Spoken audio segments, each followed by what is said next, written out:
Assalamu alaikum dear students, my name is Asad Khan and you are watching my YouTube channel physics time.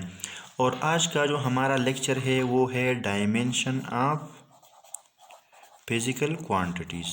Dimension of physical quantities हम क्या करेंगे, physical quantities का dimension भी find करेंगे, dimension को define भी करेंगे। लेकिन सबसे पहले आते हैं फिजिकल क्वांटिटीज़ की तरफ कि फिजिकल क्वांटिटीज़ हमारे पास क्या है। फिजिकल क्वांटिटीज़ जल्दी जल्दी मैं एक्सप्लेन इसलिए करूँगा कि फिजिकल क्वांटिटीज़ मैंने पहले लेक्चर में आपको डिफाइन की है, एक्सप्लेन भी की है बहुत, तो मैं जल्दी जल्दी लिखूँगा। तो इस फिजिकल क्वांटिटी का डिफिनीशन हम इस तरह लिखते हैं कि दोज क्वांटिटीज़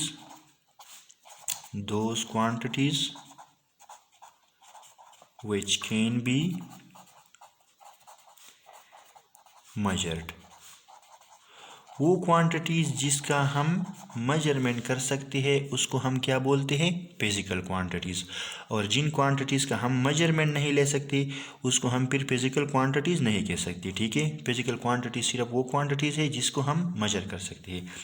इसका एक डिफिनीशन मैं इस तरह भी लिख सकता हूँ कि दोज क्वांटिटीज़, ये बहुत मैं कंसेप्ट की तरफ जा रहा हूँ, those quantities which have magnitude, जिसका कोई मैग्नीट्यूड हो, इसको हम क्या बोलेंगे, फिजिकल क्वांटिटीज़ बोलेंगे। किन क्वांटिटीज़ को फिजिकल क्वांटिटीज़ बोलेंगे, उन क्वांटिटीज़ को जिसका कोई मैग्नीट्यूड हो। अब क्वेश्चन ये आता है कि मैग्नीट्यूड हमारे पास क्या है। फॉर एग्जांपल हमारे पास एक, मैं कहता हूँ कि क्वांटिटी है और वो हमारे पास 5 है। ठीक है, मैग्नीट्यूड तो ठीक है। अब हम आते हैं मैग्नीट्यूड की। मैग्नीट्यूड क्या होता है, मैग्नीट्यूड से हमें डायरेक्ट क्वांटिटी का पता चलता है कि मतलब किस चीज़ की बात हो रही है। अब मेरे पास है 5, तो ये तो नंबर है। इसके पास मुझे, अगर कोई मुझे कहे कि क्या है 5 है, लेकिन 5 क्या, तो मुझे फिर कोई समझ नहीं आएगा कि 5 का मतलब क्या है। 5 मतलब कोई है जो 5 कोई चीज़ मांग रहा है, 5 मांग रहा है, लेकिन क्या मांग रहा है मुझे नहीं पता। अब अगर इस क्वांटिटी के साथ में एक यूनिट लगाओ, एम, मीटर, तो मुझे डायरेक्ट पता चलता है कि किस चीज़ की बात हो रही है, लेंथ की। ठीक है, लेंथ की बात हो रही है। अब अगर हमारे पास 5 है और उसकी जगह उसके साथ कोई केजी लगाए, किलोग्राम, तो मुझे डायरेक्ट पता चलता है कि किस चीज़ की बात हो रही है, मैस की। ठीक है, अगर 5 है और उसके साथ कोई सेकंड लगा दे तो मुझे डायरेक्ट पता चलता है कि किस चीज़ की बात हो रही है, टाइम की। तो ये हमारे पास क्या है, मैग्नीट्यूड है। किस चीज़ का मैग्नीट्यूड है, 5 मीटर लेंथ का मैग्नीट्यूड है, 5 केजी मैस का मैग्नीट्यूड है, और 5 सेकंड किस चीज़ का मैग्नीट्यूड है, टाइम का। तो मैग्नीट्यूड को हम डिफाइन इस तरह करते हैं कि a number with a proper unit, a number with a proper unit is called magnitude of the physical quantity। मतलब फिजिकल क्वांटिटी का मैग्नीट्यूड हमारे पास क्या होगा, एक नंबर होगा और उसके साथ एक प्रॉपर यूनिट होगा, तो ही इसका क्या होगा, मैग्नीट्यूड होगा। मतलब 5 केजी किस चीज़ का मैग्नीट्यूड है, मैस का मैग्नीट्यूड है। अगर कोई मुझे ना भी कहे तो मुझे पता है कि केजी है और 5 है, नंबर भी है और यूनिट भी है, तो मुझे पता चलता है कि किस चीज़ का मैग्नीट्यूड है, मैस का। 5 के साथ मीटर है, नंबर भी है, प्रॉपर यूनिट भी है, तो मुझे पता चलता है कि किस चीज़ का है, लेंथ का। और इसी तरह ये टाइम का मैग्नीट्यूड है। तो हम उन क्वांटिटीज़ को फिजिकल क्वांटिटीज़ बोलेंगे जिसका कोई मैग्नीट्यूड हो। अब हम आते हैं अपने टॉपिक की तरफ जिसका नाम है डायमेंशन। तो पहले तो मैं आपको ये बताऊंगा कि डायमेंशन होता क्या है, डिफिनीशन मैं आपको बाद में लिखूंगा। ठीक है, कि डायमेंशन क्या करता है। डायमेंशन हमें क्या करता है, डायमेंशन हमें किसी भी फिजिकल क्वांटिटी के नेचर के बारे में बताता है। It tells us about the nature of the physical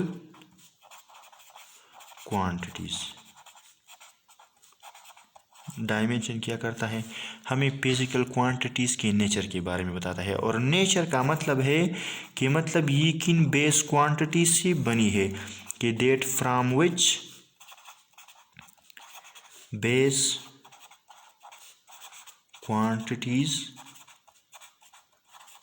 it is derived.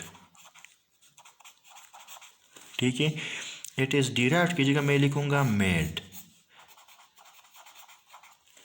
मतलब अगर कोई मुझे एक फिजिकल क्वांटिटी दे दे, कोई भी फिजिकल क्वांटिटी मतलब जिसका मैं मेजरमेंट कर सकता हूँ, और कोई मुझसे कहे कि इसका नेचर क्या है, मतलब ये किन क्वांटिटी से बनी है, तो उसके लिए मैं क्या करूँगा, डायमेंशन उसका फाइंड करूँगा।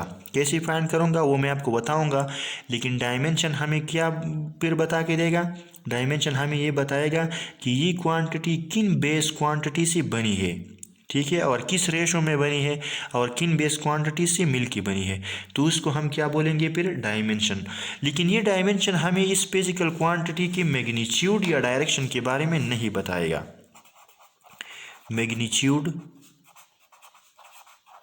और डायरेक्शन के बारे में हमें ये नहीं बताएगा। फॉर एग्जांपल अगर हमारे पास कोई भी फिजिकल क्वांटिटी है, फॉर एग्जांपल लेंथ ही ले ले, ये हमें लेंथ की मैग्नीट्यूड के बारे में भी नहीं बताएगा, इसकी डायरेक्शन के बारे में भी नहीं बताएगा, कि मतलब ये इस क्वांटिटी का मैग्नीट्यूड कितना है, इसका डायरेक्शन किस साइड में है, ये नहीं बताएगा। बस सिर्फ उसका नेचर बताएगा। ठीक है, कि ये इसका नेचर क्या है, तो इसको हम क्या बोलते हैं फिर, डायमेंशन। अब मैं आपको डायमेंशन का डिफिनीशन लिख देता हूँ, फिर बाद में हम जाएंगे क्वांटिटीज़ का डायमेंशन फाइंड करेंगे, कि मतलब डायमेंशन हम फाइंड कैसे करते हैं और कैसे हमें ये नेचर के बारे में बताएगा। लेकिन पहले मैंने आपको सिर्फ ये बता दिया कि डायमेंशन हमें नेचर के बारे में बताएगा, मैग्नीट्यूड या डायरेक्शन के बारे में, या ये हमें नहीं बताएगा कि ये क्वांटिटी स्केलर है कि वेक्टर है, या इसका मैग्नीट्यूड कितना है, इसका डायरेक्शन किस साइड में है, ये बेस है डिराइव्ड है, ये हमें नहीं बताएगा। बस सिर्फ उसका नेचर बताएगा कि ये किन क्वांटिटीज से मिलके बनी है। ठीक है, तो अब हम आते हैं डायमेंशन की डिफिनीशन की तरफ, और डायमेंशन की डिफिनीशन हम इस तरह करेंगे कि राइटिंग, और मैं आपको समझा भी दूंगा इसका मतलब। ठीक है, लेकिन आप इसको सिर्फ लिख ले, राइटिंग द बेस क्वांटिटीज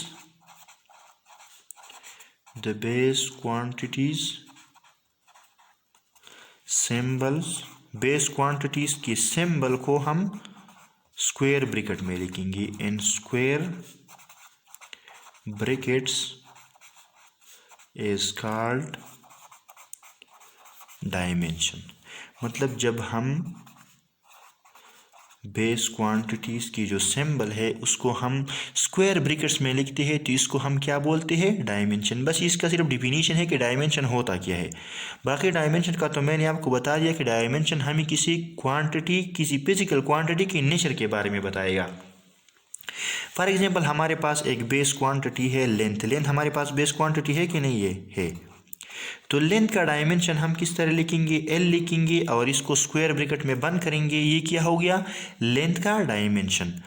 दूसरा हमारे पास है मेस, तो मेस की जगह इसका सिंबल क्या है, एम को हम स्क्वायर ब्रैकेट में लिखेंगे, ये मेस का क्या है, डायमेंशन है। तीसरा हमारे पास है टाइम, तो टाइम को सिंबल क्या है, टी, इसको हम स्क्वायर ब्रैकेट में लिखेंगे, तो ये क्या हो गया, टाइम का डायमेंशन हो गया। इसी तरह हमारे पास है करंट,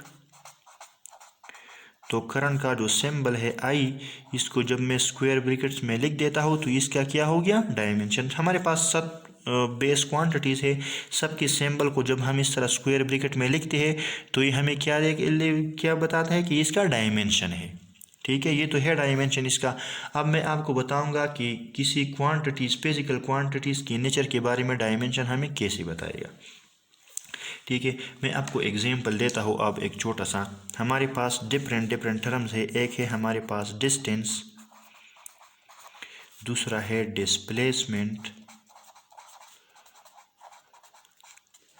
तीसरा है हमारे पास रेडियस, और चौथा हमारे पास है डायमीटर।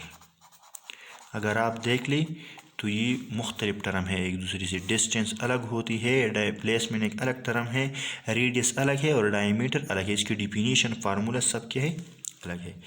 लेकिन इन सब चीज़ों का नेचर सेम है, और इस सब चीज़ों का नेचर क्या है, लेंथ।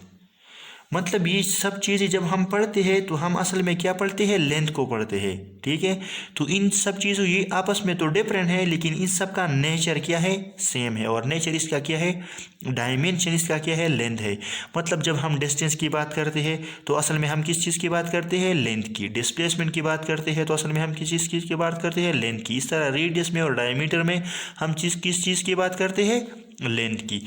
इस तरह आपको मैं एक और एग्जांपल देता हूँ। जब हम लिखते हैं सेकंड्स के बारे में, आवर के बारे में, और इस तरह डेज के बारे में, या मंथ्स के बारे में, या ईयर्स के बारे में बात करते हैं, तो ये चीज़ें तो एक दूसरे से मुख्तलिफ है। सेकंड छोटा है, आवर है, डेज है, मंथ है, ईयर है, लेकिन इन सब चीज़ों का नेचर सेम है। और इन सब चीज़ों का नेचर हमारे पास क्या है, टाइम।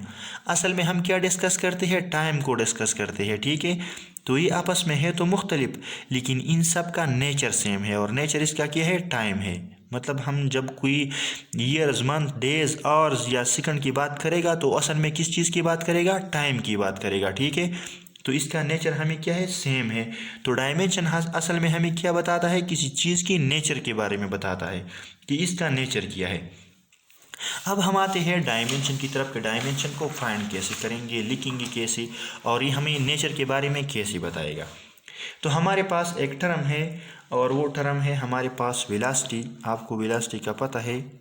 वेलोसिटी हमारे पास क्या है, वेलोसिटी है डिस्प्लेसमेंट डिवाइडेड बाय टाइम। तो मैंने आपको डायमेंशन का डिफिनीशन लिख दिया कि बेस क्वांटिटीज़ की सिंबल को स्क्वायर ब्रैकेट में लिखने को हम क्या बोलते हैं, डायमेंशन बोलते हैं। तो हम इसका डायमेंशन किस तरह फाइंड करेंगे, वेलोसिटी का। डिस्प्लेसमेंट असल में हमारे पास इसका नेचर क्या है, लेंथ है, डिवाइडेड बाय टाइम क्या हमारे पास क्या है, डायमेंशन टी।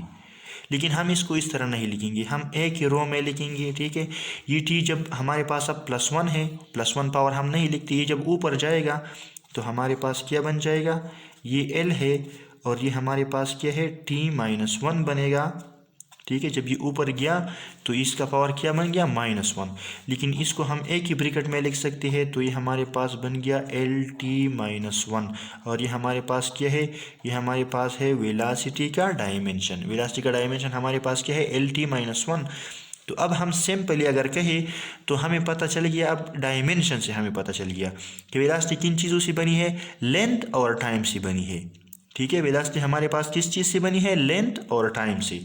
अब हम आते हैं एक्सेलरेशन की तरफ कि एक्सेलरेशन क्या है। तो एक्सेलरेशन का आपको पता है, वो है rate of change of velocity. तो मैं लिखता हूँ वेलोसिटी डिवाइडेड बाय टाइम। ठीक है, तो अब वेलोसिटी का डायमेंशन तो ऑलरेडी हमने यहाँ पे फाइंड किया है। तो वेलोसिटी का डायमेंशन हमारे पास बन जाएगा LT-1, और टाइम का क्या है, t। ठीक है, ये t जब ऊपर जाएगा तो हमें क्या देगा, LT-1 अपना है, और ये t जब ऊपर जाएगा तो ये भी t-1 बन जाएगा, क्योंकि ऊपर गया तो पावर नेगेटिव। अब इन सब को हम एक ही ब्रैकेट में लिखेंगे, तो ये हमारे पास एक्सेलरेशन का डायमेंशन बन जाएगा LT-1 ये है और -1 ये है, तो ये क्या बन जाएगा, -2। ठीक है, ये हमारे पास क्या है, एक्सेलरेशन का डायमेंशन।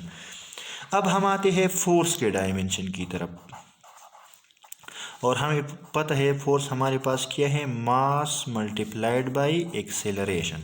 ठीक है, तो हम इसकी जगह लिखेंगे F, इसको स्क्वायर ब्रैकेट में लिखेंगे। इसका मतलब है कि हम क्या करना चाहते हैं, फोर्स के डायमेंशन को मालूम करना चाहते हैं। मास का डायमेंशन हमारे पास है m, और एक्सेलरेशन का डायमेंशन हमने यहाँ पे फाइंड किया, वो क्या है, LT-2। ठीक है, तो इसको हम सबको फिर एक ही ब्रैकेट में लिखेंगे। तो फोर्स का डायमेंशन हमारे पास बन गया MLT-2।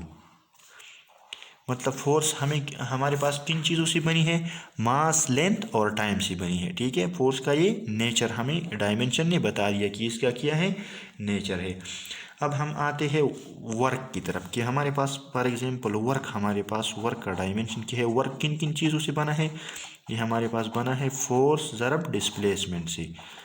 ठीक है, जब हम किसी बॉडी पे फोर्स लगाते हैं और वो थोड़ा डिस्प्लेसमेंट कवर करे तो हम इसको क्या बोलते हैं, वर्क बोलते हैं। तो वर्क का डायमेंशन जब हम फाइंड करते हैं तो हम फोर्स का डायमेंशन लगाएंगे। फोर्स का ऑलरेडी मैंने फाइंड किया है यहाँ पे, तो मैं लिखूँगा MLT-2 और डिस्प्लेसमेंट का डायमेंशन हमारे पास क्या है, L, लेंथ की बात हो रही है। तो वर्क का डायमेंशन हमारे पास क्या होगा, वर्क का डायमेंशन हमारे पास बन जाएगा M, L एक ये है तो ये बन जाएगा L² और T-2, ठीक है। तो अगर आप देख ले तो डायमेंशन सिर्फ हमें ये बताता है कि इसका नेचर क्या है, मतलब किन किन चीज़ों से बना है, मास, लेंथ और टाइम से। और मास, लेंथ, टाइम से हमारे पास टाइम भी बना है, लेकिन आप देख ले यहाँ पे लेंथ की रेशो कितनी है और यहाँ पे कितनी है, ठीक है। तो ये हमें बताता है कि how and which of the base quantities and how it is made from the base quantities. तो ये हमें इसकी नेचर के बारे में बताएगा, ठीक है। अब हम ये नहीं बताता कि ये स्केलर क्वांटिटी है कि वेक्टर है, इसका मैग्नीट्यूड कितना है या इसका डायरेक्शन किस साइड पे है। हमें बस सिर्फ ये बताता है कि ये मास, लेंथ और टाइम से बनी है वर्क, ठीक है, इन चीज़ों से बना है। हमें ये नहीं बताता कि मास कितना होगा, लेंथ कितना होगा, टाइम कितना होगा। अब हम आते हैं एक लास्ट की तरफ। अगर हम पावर की बात करें तो पावर हमारे पास है work done per unit time, ठीक है। तो अब हम पावर का जब डायमेंशन फाइंड करते हैं तो वर्क का डायमेंशन तो ऑलरेडी मैंने फाइंड किया, वो हमारे पास है ML²T-2 और टाइम का डायमेंशन हमारे पास है T। ये T जब ऊपर जाएगा तो हमारे पास बन जाएगा T-1 ML²T-2 स्क्वायर ब्रैकेट्स, और ये हमारे पास बन जाएगा T-1। ये -1 और -2 को जब मैं कंबाइन करूँ तो पावर का डायमेंशन हमारे पास क्या होगा, ML²T-3, ठीक है। ये हमारे पास क्या बन गया, डायमेंशन। तो ये हमारे पास वर्क, फोर्स और मैंने आपको पावर और एक्सेलरेशन और वेलोसिटी की डायमेंशन सब लिख के बता दी कि डायमेंशन इस तरह आता है। अब इस चीज़ को हम क्या बोलते हैं, इसको हम बोलते हैं डायमेंशनल एक्सप्रेशन या डायमेंशनल फार्मूला, ठीक है। और डायमेंशनल फार्मूला हमारे पास क्या है, हमारे पास है डायमेंशनल फार्मूला का डिफिनीशन मैं आपको बता दूँ। अगर कोई आपको कहे कि हमारे पास प्रेशर का डायमेंशनल फार्मूला क्या है, तो ये हमारे पास प्रेशर का डायमेंशनल फार्मूला है, ठीक है। लेकिन इसका डिफिनीशन हमारे पास क्या है, हम कहते हैं कि वो एक्सप्रेशन जो हमें ये बता दी कि ये क्वांटिटी जो है ये डायमेंशनली किन बेस क्वांटिटी से बनी है और किस तरह बनी है, मतलब उसकी रेशो क्या है। तो हम इसके डिफिनीशन को इस तरह लिखते हैं कि the expression which shows how and which of the base quantities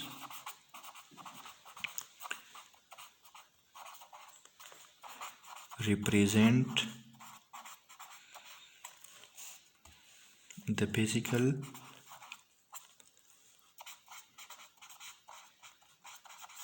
quantity. मतलब आपको मैं समझा देता हूँ, प्रेशर हमारे पास फिजिकल क्वांटिटी है कि नहीं है।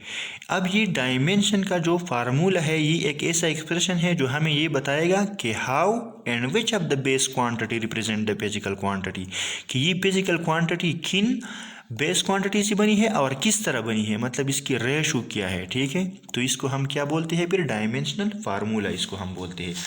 अब आते हैं चंद ऐसे टर्म्स हैं जो हमारे पास, इसकी पहले तो मैं आपको इसकी यूजेस बताऊंगा कि डायमेंशन जो हम फाइंड करते हैं किसी भी फिजिकल क्वांटिटी की, इसकी जो यूजेस है या इसकी यूजेस क्या है, इसकी एडवांटेजेस भी कह सकते हैं आप इसको कि इसकी एडवांटेजेस क्या है। तो इसकी एडवांटेजेस ये है कि इससे भी हम किसी भी इक्वेशन की होमोजेनिटी को चेक कर सकते हैं। टू check the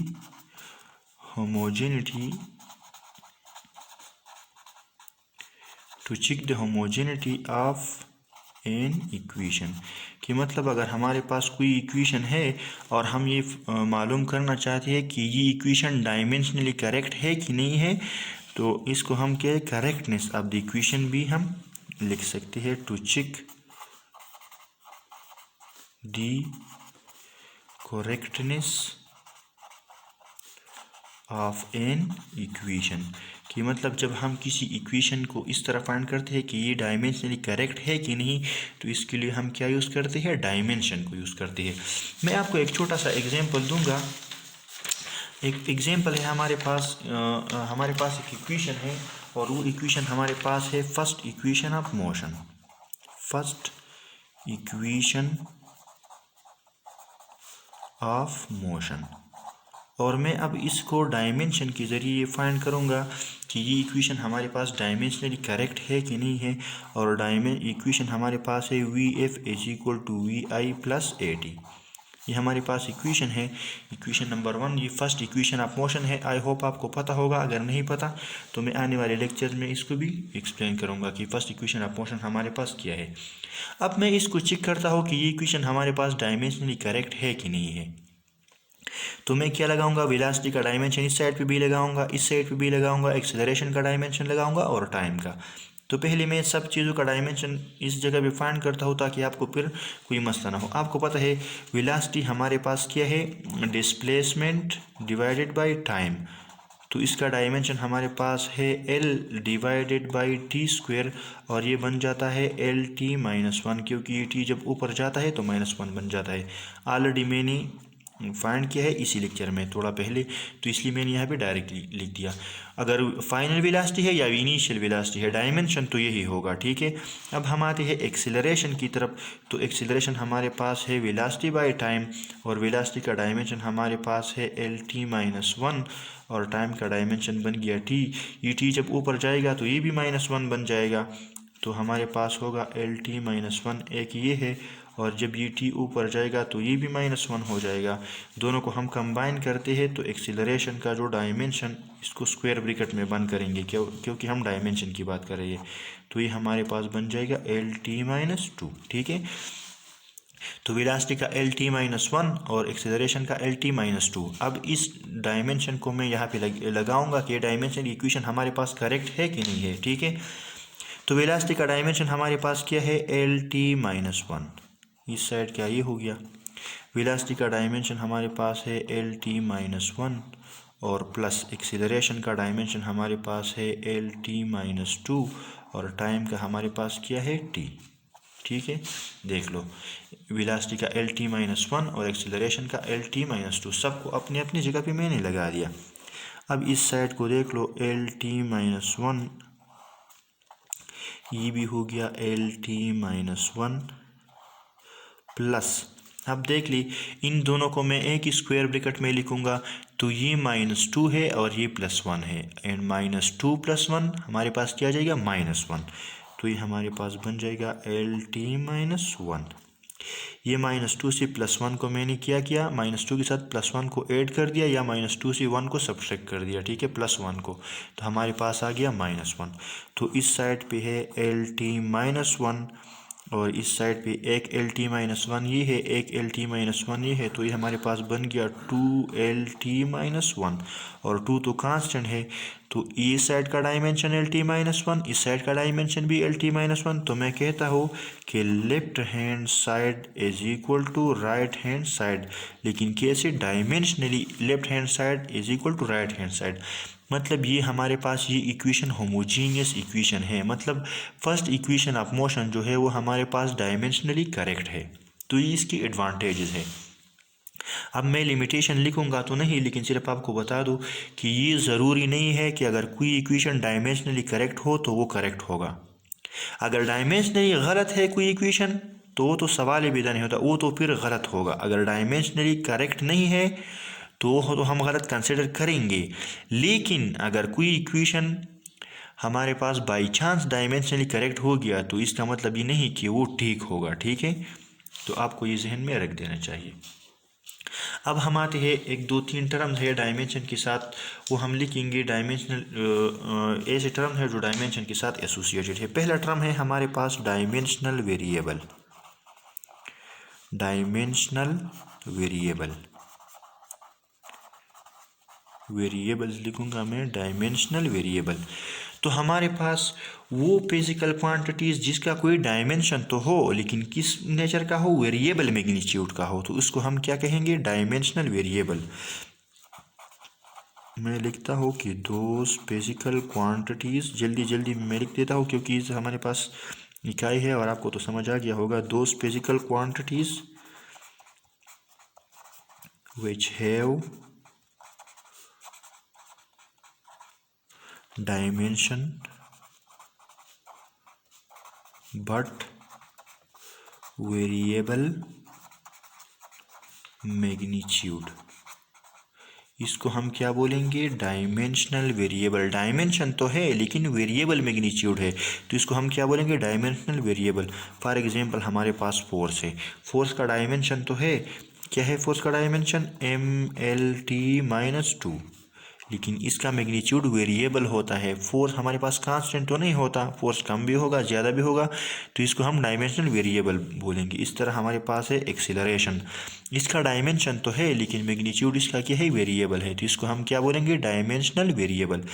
इसी तरह हमारे पास दूसरा है डायमेंशनल कांस्टेंट्स। डायमेंशनल कांस्टेंट, ठीक है, डायमेंशनल कांस्टेंट्स शॉर्ट फॉर्म में लिख दिया मैंने। हम इसकी डिफिनीशन हम इस तरह कहते हैं कि वो फिजिकल क्वांटिटीज़ जिसका डायमेंशन भी हो लेकिन इसका मैग्नीट्यूड क्या हो? कांस्टेंट हो, मैग्नीट्यूड में वेरिएशन ना हो, तो इसको हम क्या बोलेंगे? Dimensional constant. तो हम लिखते हैं कि दोज फिजिकल क्वांटिटीज़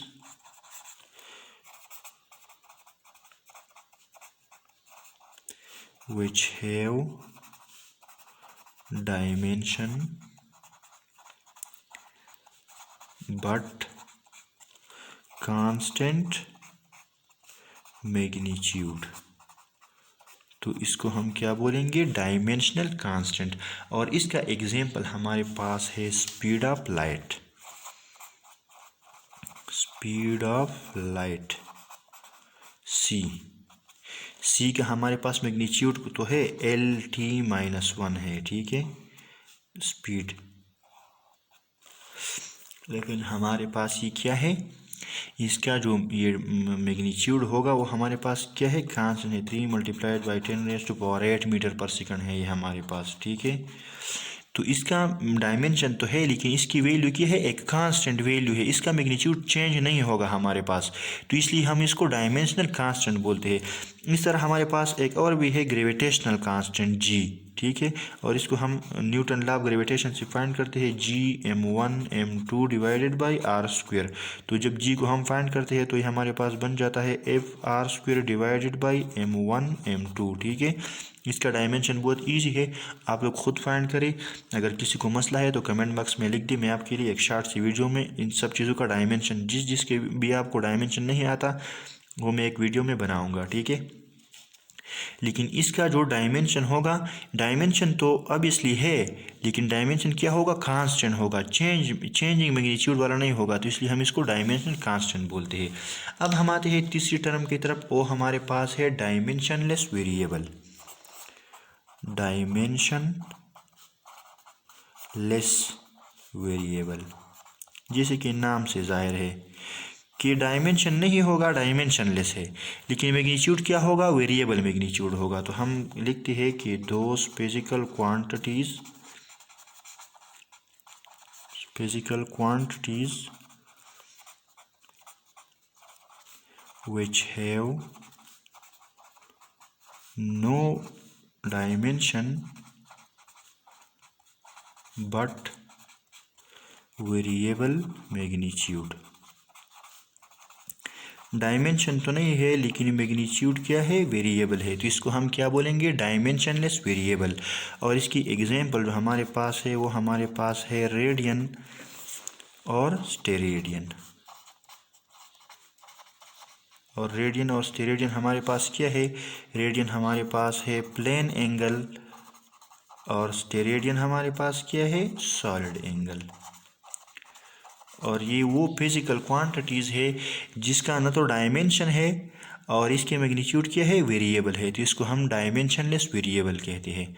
अब अगर कोई क्वेश्चन करे आपसे कि रेडियन या स्टेरेडियन का डायमेंशन क्यों नहीं होता, तो आपको तो रेडियन का पता है कि रेडियन हमारे पास वो एंगल है, एक ऐसा एंगल जिसमें ये आर का लेंथ और रेडियस का लेंथ दोनों क्या हो? बराबर हो।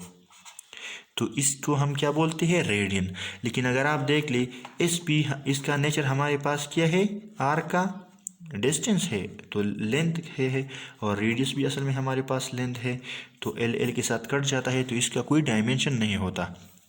लेकिन आसान अल्फाज में मैं आपको समझा दूँ, अगर किसी भी दो सेम क्वांटिटीज़ का, दो सेम फिजिकल क्वांटिटीज़ का रेशो हो हमारे पास, तो उसका डायमेंशन नहीं होगा। ठीक है, अगर किसी भी दो सेम फिजिकल क्वांटिटीज़ का रेशो हो तो उसका डायमेंशन हमारे पास नहीं होगा। तो रेडियन और स्टेरेडियन का डायमेंशन नहीं होता और इसका रीज़न यही है। लेकिन इसको हम बोलते हैं कि वो फिजिकल क्वांटिटीज़ जिसका मैग्नीट्यूड डायमेंशन तो ना हो लेकिन मैग्नीट्यूड इसका क्या हो, वेरिएबल हो, तो इसको हम डायमेंशनलेस वेरिएबल बोलते हैं। अब हम आते हैं लास्ट टर्म की तरफ और वो हमारे पास है डायमेंशनलेस कांस्टेंट। डायमेंशनलेस कांस्टेंट और डायमेंशनलेस कांस्टेंट हमारे पास जैसे कि नाम से जाहिर है, न तो इसका डायमेंशन होगा लेकिन इसका मैग्नीट्यूड क्या होगा, कांस्टेंट होगा। तो मैं इसको इस तरह लिख देता हूँ कि those physical quantities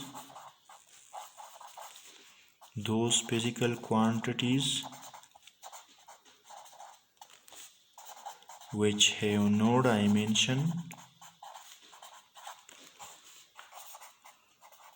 have no dimension but constant magnitude, जिसका डायमेंशन तो नहीं होगा लेकिन मैग्नीट्यूड क्या होगा, कांस्टेंट होगा। और ऐसी फिजिकल क्वांटिटीज़ हमारे पास क्या है, पहले तो अगर आप देख ले तो ये जो पेवर नंबर है, पेवर नंबर्स मतलब 1 2 3 अप टू इन्फिनिटी, ये हमारे पास क्या है, डायमेंशनलेस कांस्टेंट।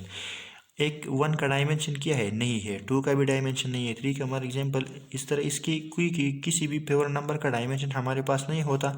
लेकिन 1 का मैग्नीट्यूड तो कांस्टेंट है, 2 का मैग्नीट्यूड कांस्टेंट है, इसको हम क्या बोलते हैं, डायमेंशनलेस कांस्टेंट। और जो हमारे पास ये कांस्टेंट है 5, फॉर एग्जांपल अगर इसको की जगह हम 22/7 लिखते हैं तो ये भी पेवर नंबर है, इसका कोई डायमेंशन नहीं है, तो इसको हम क्या बोलते हैं, डायमेंशनलेस कांस्टेंट। आई होप आपको ये पूरा लेक्चर समझ आ गया होगा। अगर किसी को कोई डाउट है तो कमेंट बॉक्स में लिख सकते हैं, मैं आपके लिए वो एक्सप्लेन करूँगा। Thank you for watching.